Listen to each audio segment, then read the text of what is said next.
Yan yung lato sa palengke. Nakakita ko. Pero hindi ako kakain yan. Hindi ako makain yan. Try ko lang dun sa aking asawa.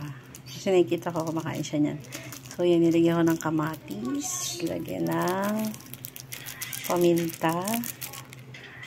Tapos, lagyan natin siya ng sibuyas.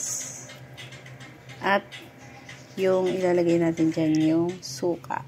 Yan. Tapos, titimplahan mo siya ng asin. Konting asin.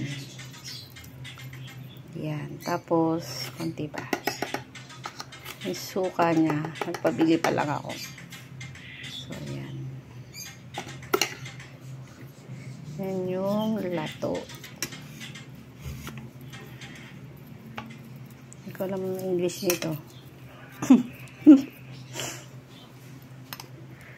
Try ko isang piraso siguro mamaya.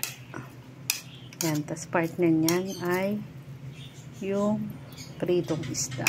Yan. The best. The best sa kanila.